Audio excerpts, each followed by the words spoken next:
우리만의 디지털 간신사 위주의 이기적인 방송. 눈에 안 띄면 뉴스도 테마도 아니야. 마케팅 빅릭.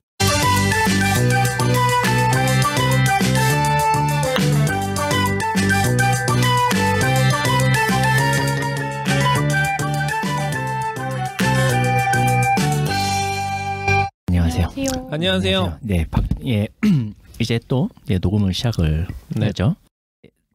박충효의 개인 녹음. 진짜 오랜만에 그때 언제죠? 프랑크푸르트 갔을 때. 네, 맞아요. 네, 프랑크푸르트 컨텐츠 관련된 얘기로. 맞아요. 예, 혼자 이제 호텔 방에 콕 박혀가지고 녹음했었던 게 있는데 진짜 오랜만이네요. 어떻게 단독 녹음할 때 이슈가 해외 여행 갔다 와서 항상 그러네요. 그런 것 같아요.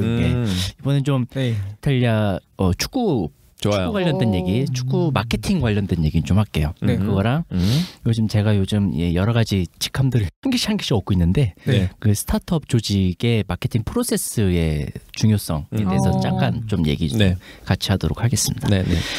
단독 녹음을 들으실 때 이 관점으로 들으셨으면 좋겠어요. 남자 혼자서 이탈리아 갈 때 만약에 이탈리아에서 축구를 보러 간다고 하면 이런 점은 좀 보면 좋겠다. 일단은 이탈리아가 지금 거의 축구 역사가 100년이 넘죠. 엄청나네요. 그리고 이번에 축구 경기를 본 인터밀란과 토트넘 핫스퍼 유럽 챔피언스 리그 B조 첫 번째 경기 같은 경우도 약 110년의 역사를 갖고 있는 인터밀란과 약 100년 역사를 갖고 있는 토트넘 핫스퍼 거의 영국을 대표하는 팀과 이탈리아 밀라노를 대표하는 팀이 맞붙은 첫 경기였었어요. 이제 챔피언스 리그 원래는 이제 이탈리아 세리에 얘기를 먼저 하려고 했는데 이제 챔피언스 리그 얘기부터 할게요. 축구라고 하면은 전 세계에서 가장 큰 대회가 월드컵으로 생각을 하시죠. 그렇죠. 사실 축구의 꽃은 그리고 별들의 잔치는 유럽 챔피언스 리그입니다. 왜냐하면 가장 잘한다는 아이들은 다 거기 몰려 있어요. 그렇죠. 사실 유럽의 빅리그에서 뛰는 선수들은 월드컵을 안 나가고 싶어해요. 그렇죠. 괜히 힘 빼는. 괜히 힘 빼죠. 왜냐하면 그거 부상당하면 아무도 책임져주지 않거든요. 어떤 토너먼트에서 이제 기간도 짧고 하다 보니까 부상 확률 나올 확률이 크고. 사실 토너먼트에서는 토너먼트를 올라가는 게 가장 최고의 목표입니다. 그렇게 봤을 때 이번에 대한민국은 완전 실패작이라고 보시면 돼요. 독일 이긴 건 아무것도 아니에요. 8강 이상을 올라가야 그건 축구를 잘한다고 하는 겁니다. 근데 이제 유럽 챔피언스 리그가 그만큼 별들 잔치라고 하는데 사실 진짜 열심히 뛰어요. 월드컵은 이제 자기 몸값을 올리기 위한 잔치인데 유럽 챔피언스 리그 같은 경우는 내가 이 몸값을 받고 있기 때문에 입증하는 자리거든요. 입증하는 자리이기 때문에 이번에 본 인터밀란과 토트넘 핫스퍼 경기는 진짜 8만 관중이 꽉 찼어요. 8만이나 들어가요? 8만. 정확히 딱 8만이에요. 8만이었는데 공식 집계가 79,596명이에요. 8만이네요. 그 유럽을 가보시면 아시겠지만 우리나라처럼 우르르 올라오는데 내려갈 때는 지하철역이 3분 단위로 착각 닫혀졌다가 지하철이 딱 다 만석이 되면은 간 다음에 또 다시 문이 열리는 방식이에요. 그러니까 지하철 게이트 들어가는 방식. 그러니까 사람들을 통제를 한다는 얘기죠. 8만 명이 한꺼번에 경기장을 빠져나갈 때 사고 나죠. 경찰들이 쫙 깔려가지고 아무 사고가 안 나게 그리고 지하철 역사마저 들어가는 게 그 돌아가는 회전문들이 1분에서 3분 단위로 착착착착 움직여요. 그러니까 아까 그 토스트 과정 얘기하신 것처럼 여기도 100년이 넘었으니까 그렇게 하지 않으면 사고 나는 걸 알고 건지. 그렇죠. 아마 우리나라에서 축구를 좋아하시면서 챔피언스 리그를 가보신 분들은 아마 다들 아실 거예요. 경기장 들어가기부터 경기장 들어가고 나오는 데까지 모든 게 다 통제와 그 관리가 들어간다. 시간도 엄청 걸리겠네. 그렇죠. 들어가는데도 몸 수색이랑 다 하거든요. 다 해야죠. 축구 시작하는 시간 맞춰서 가는 게 아니네요. 그렇죠. 그리고 예전 같은 경우는 해외에서 티켓을 부킹을 못했어요.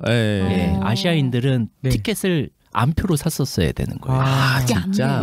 근데 언젠가부터 저도 생각이 안 나는데 언젠가부터 온라인을 통해서 이제 여권 번호 넣고 그게 신원조회가 다 통과돼도 이메일로 한 번 더 여권 조회, 신분 조회가 들어가게끔. 굉장히 타이트하네요. 왜냐하면 여권 사진을 찍어서까지 보내줘야 돼요. 도착이 되게 힘드네. 예. 그러니까 딱 부킹했다고 성공한 게 아니라 그게 승인이 나야 돼요. 되게 부지런한 사람이다. 그러니까요. 즐기기 위해서 이만큼의 노력이 필요한지 몰랐어요. 저는. 그러니까 저번에도 이제 프랑크푸르트 갔을 때도 똑같은 과정을 거치는데 이번에는 더 심해요. 보안 강도가 올라갔기 때문에 신원조회를 3번을 하더라고요. 경기장에 들어가기 전까지. 세상에. 여권 보여달라 가지고. 그리고 뭐 테러 위협도 갈수록 커지니까. 그렇죠. 그러니까 유럽인들은 배터리가 경기장 안으로 들어갈 수 있어요. 배터리 들고. 안 돼요. 제가 버렸어요. 2개를 배터리. 세상에. 사진은 어떻게 찍어 그러면? 네? 그 안 되는 배터리 조금 남은 것 같다고 겨우겨우 다 찍은 거예요. 진짜. 그래서 진짜 조마조마하면서 숙소까지 왔는데 일단은 보안 강화가 심하게 됐다. 그런 부분 좀 알아주셨으면 좋겠고. 챔피언스리그 티켓이 어느 정도 모든 티켓을 다 살 수는 있는데 사실 경기장이 이탈리아 하면은 콜로세움 생각나시잖아요. 그렇죠. 모든 이탈리아 축구 경기장의 모든 구조는 이탈리아 콜로세움부터 나왔다고 보시면 돼요. 등급에 따라서 보는 각도 위치가 달라집니다. 돈 많은 사람들은 굉장히 편한 자리에서 볼 수 있고 돈 없는 사람들은 굉장히 가파른 데서 볼 수 있어요. 아마 콜로세움 가신 분들은 아마 아실 수 있으실 거예요. 그 정도로 돈을 많이 내면 낼수록 경기장과 굉장히 가까운 자리에서 보고 돈 없는 그리고 일반 시민들 그리고 저같이 아시아에서 온 사람들은 굉장히 절벽 끝에서. 중형님도 절벽에 가서 보신 거예요? 아시아인이라는 것 때문에도 그렇게 배정이 여러 가지 있어요. 비유럽 국가의 자리 배정 자체를 그렇게 합니다. 유럽 챔피언스 리그는 여러 가지 인종차별 그런 거는 해도 여러 가지 자리 배치나 그런 거 안전 보안상 일부러 그렇게 하는 거예요. 그렇게 합니다. 그렇기 때문에 아마 제가 페이스북에 올린 영상 중에 보시면 이탈리아 서포터들은 굉장히 잔디와 굉장히 가까운 곳에서 서포팅을 열심히 해요. 근데 우리 관광객들 같은 경우는 뒤에 아예 통유리로 된 그리고 철장으로 된 곳에 딱 자리가 배치가 돼요. 안 보일 수 그래도 보여요. 이렇게 딱 서서 보면 보이긴 보이는구나. 90분 내내 서서 보기 때문에 좀 충격적이네요. 그렇게 나는 치사해. 근데 어쩔 수 없어요. 그 모든 축구 팬들의 그 잔치이기 때문에 그걸 다 즐기는 거죠. 그래도 거기서 들리는 함성이나 그 에너지가 그쵸 어마어마해요. 그 와중에도 저는 손흥민 선수를 이렇게 찾게 되더라고요. 유일하게 머리가 검해요. 그렇죠. 유일하게 머리가 그렇죠. 유일하게 해서 그 후반 19분 때 이제 인터밀란 경기 때 이제 빠지긴 했지만 주요 메인 선수들이 빠지면서 2대1로 역전승을 거뒀거든요. 인터밀란이 저도 되게 좋더라고요. 역전승 거두는 거 보면서도 포인트는 챔피언스리그는 진짜 축구 마케팅의 진짜 산 증인이라고 보시면 돼요.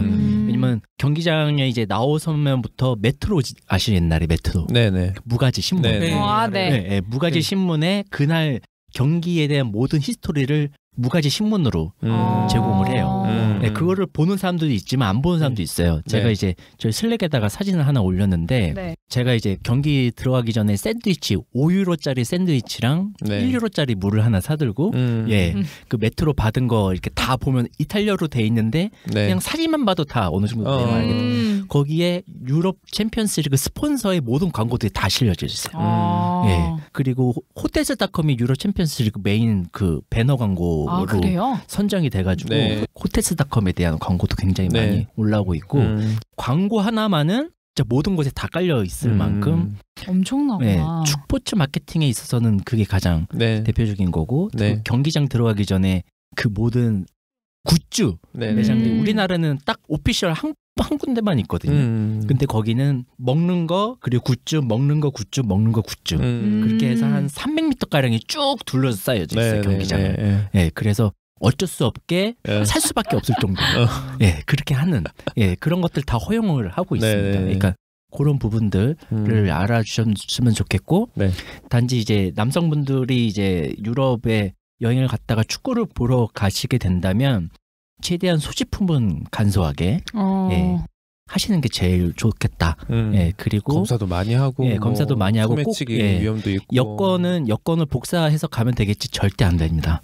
실물이어야 돼요. 전자여권 다 확인을 하는 작업이 있기 때문에 그리고 배터리는 꼭 충분히 충전하시고 저는 그래도 다행히 폰을 2개를 갖고 가서 하나는 영상 촬영용으로 하고 하나는 이제 유심 칩 꽂아서 이제 왔다 갔다 했지만 그런 불안감이 있으니까 그런 부분 그리고 어느 정도 축구를 처음 보러 가시는 분도 가서 즐기세요. 현지인 분들이 모두 어차피 축구를 보러 온 사람들이기 때문에 사진 찍어달라면 다 사진 찍어주고 같이 축구에 대해서 가이드도 다 해주고 그 대신 이 대회가 어떤 대회인지 그리고 이 각 팀의 역사가 어떻게 되어 있는지 좀 알고 가시면 아, 이 팀이 굉장히 강한 팀이다. 그리고 유럽에서 그래도 챔피언스리그 올라올 정도면 각 대륙 각 구단에서 어느 정도 1, 2, 3위 하는 팀들이거든요. 그 정도의 맨파워들을 갖고 있는 팀이다라는 걸 좀 보시면 될 것 같습니다. 그리고 이제 바로 넘어가면 이제 이탈리아 세리에 전 세계 유명 축구 리그 중에 가장 대표적인 3대 리그죠. 이탈리아 리그인데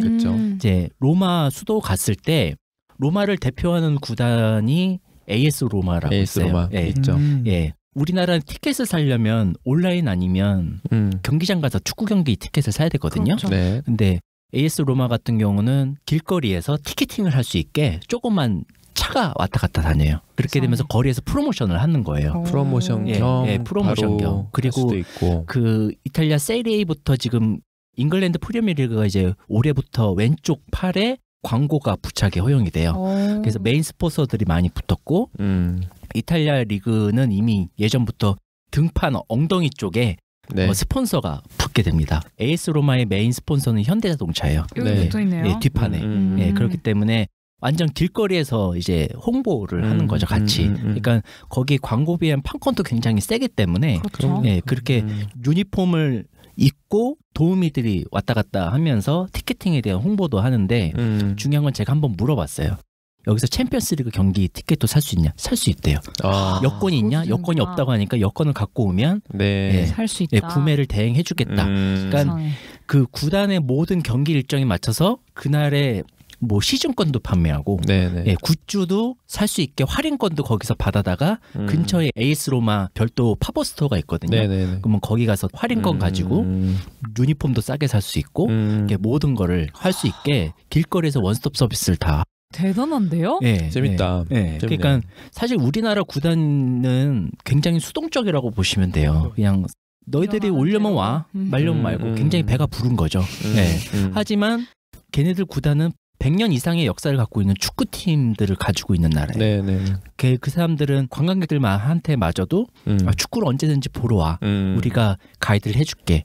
티켓 너는 언제 보고 싶어? 라고 하면은 이만한 캘린더를 꺼내놓고 하나씩 날짜를 알려줘요. 이날은 어느 자리가 비었고 어느 자리에 앉으면 축구를 재미나게 볼 수 있어. 라고 영어로 다 가이드를 해줍니다.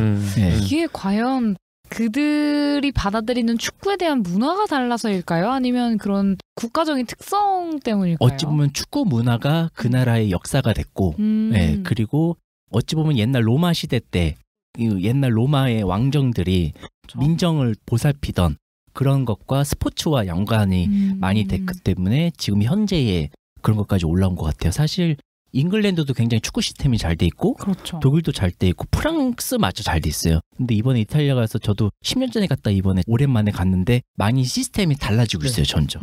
그러니까 유럽인들만의 축구의 문화를 만드는 게 아니라 거기에 온 모든 관광객들한테도 우리 고객으로. AS 로마는 이렇게 프로모션 열심히 하고 있어요 라고 할 정도로 그렇게 하고 있더라고요. 사실 밀라노 갔을 때는 그렇게 못 봤거든요. 밀라노는 두 개가 홈팀 그 더비예요. AC 밀란과 인터 밀란. 그러니까 우리나라 LG와 잠실이 한 경기장 쓰는 것처럼 그 밀라노도 인터 밀란과 AC 밀란이 한 경기장을 쓰거든요. 그렇게 되는 건 아직 못 봤어요. AS 로마는 그 정도로 프로모션을 열심히 하고 있더라고요. 이 방송을 들으시는 스포츠 마케팅 하시는 분들이라면 좀 더 고객에게 다가갈 수 있도록 열심히 좀 띄워주시는 게 오히려 좋으실 것 같아요. 지금 야구도 굉장히 침체가 되어가고 있다고 하더라고요. 올해 처음으로 이제 그 관중 수가 줄었죠. 그래요? 이번에 뭐 아시안 게임 때문에도 또 그렇고 뭐 그런 것도 있고 또 싸우기도 싸우고 뭐 사건 사고가 좀 많았죠. 그렇죠. 사실 세리에 리그도 그 부정 심판 매수하고 경기 조작하고 이런 것 때문에 한동안 휘청했었잖아요. 그렇죠. 근데 이번에 어찌 보면은 포르투갈 출신 그리고 전 레알 마드리드 공격수였던 호나우두가 이탈리아로 오면서 어찌 보면 각 구단의 그 프로모션이나 판촉 활동들이 엄청나게 강화가 된 것 같더라고요. 그리고 테러 위험 때문에 네. 길거리마다 경찰과 군인들이 쫙 깔리고 경기장에서도 깔리는 거 보니까 이탈리아도 심심치 않게 테러 네. 소식이 이제 들려오는 그리고 나라 중에 하나죠. 뭐 최근에 들은 얘기 이제 이탈리아가 다시 재정 악화에 대한 유럽은 뭐 지금 그런 지가 오래됐죠. 언제나 국채를 지금 싸게 풀어버리는 것 때문에 많은 이슈가 있긴 한데 아무튼 스포츠는 어찌 보면 유럽이 굉장히 강국이다 보니까 좀 그런 거를 보면서 축구를 좋아하는 사람으로서 마케팅을 하는 사람으로서 굉장히 좀 많은 생각들을 하게 된 시간이었던 것 같습니다. 자, 현장 얘기를 좀 하면 제가 요즘 스타트업 조직 2개 조직에서 이제 마케팅 전략 부분이랑 실행을 좀 담당하는 관여를 하게 좀 돼가지고 그런 걸 좀 많이 물어보시더라고요. 우리 스타트업 조직 굉장히 작은데 어떻게 마케팅을 해야 되겠느냐. 갑자기 이제 축구 얘기하다가 이제 마케팅 팀 얘기로 오는데 축구와 마케팅은 굉장히 연관성이 많아요. 왜냐하면 조직적인 움직임이어야 되고 시스템적이어야 되고 공격수, 수비수, 골키퍼까지 그러니까 유기적으로 돌아가야 되거든요. 그래서 항상 제가 마케팅을 얘기할 때 축구 얘기를 좀 많이 하긴 하는데 스타트업의 마케팅 조직은 한 3가지를 좀 유념을 하시면 좋으실 것 같아요. 하나는 제가 말씀드리고 있는 마케팅 조직이 최대한 빨리 내재화를 하는 거. 우리는 아직 사람들이 없으니까 뭐 리더도 마케팅해야 되고 리더도 컨텐츠도 만들어야 되고 하지만 퍼포먼스 마케팅, 뭐 컨텐츠 마케팅 이거는 굉장히 유행적인 얘기인데 결국에는 다 맞는 말이에요. 한데 마케터의 기획이 빠르게 실현될 수 있도록 조직을 먼저 빠르게 세팅하고 개발도 중요하고 부스도 중요한데 어떻게 내부적으로 마케팅 프로세스를 갖춰가려면 결국에는 인파이어먼트, 내재화를 빠르게 하는 게 제일 중요하고 이어져서 얘기하면 마케팅 조직의 퍼포먼스도 중요하지만 프로세스를 갖추는 게 되게 중요해요. 우리가 하는 일들에 대해서 내부적으로 평가하고 그걸 피드백 가지고 다음에 어떻게 할 건지 기획 실행 그리고 전략을 짜는 일 그런 프로세스를 빨리 마련하는 게 제일 중요합니다. 지금 관여하고 있는 팀들이 지금 프로세스만 하나 맞춰 놨을 뿐인데도 지난달과 이번 달에 퍼포먼스가 달라져요. 그럴 정도로 내부의 프로세스, 그러니까 다들 어려워한다고 하기보다 프로세스가 굳이 필요해? 라고 하지만 마케팅은 프로세스가 있느냐 없느냐에 따라서 성과가 달라지죠. 굉장히 달라집니다. 왜 큰 조직들이 사람이 많음에도 유연하게 돌아가는 팀이 있는가 반면 유연하게 돌아가지 않는 팀이 있는 거는 결국에는 프로세스가 내재화되어 있지 않기 때문에 그런 겁니다. 그러니까 젊은 친구들이 스타트업 했을 때 그런 문제가 있는 것 같아요.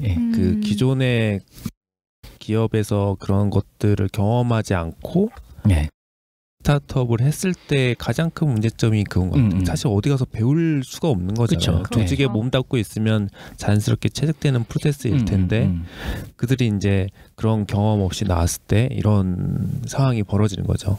제일 중요한 거는 그 프로세스의 중요성을 인지하지 못한다는 게 제일 큰 건 같아요. 그냥 하면 된다 식에는 안 된다라는 건데. 그 당연히 기업이라고 하면 거쳐가야 할 과정인데 그런 것들에 대한 중요성을 인지하지 못하는 게 가장 큰 문제점이 아닌가. 그러니까 아까도 처음에 서두에 얘기했지만 챔피언스리그 경기를 하나 보러 가는 것도 지하철 역사에 나오는 것서부터 다시 경기를 보고 나가는 순간까지 모든 구역에 다 경찰들이 서 있거든요.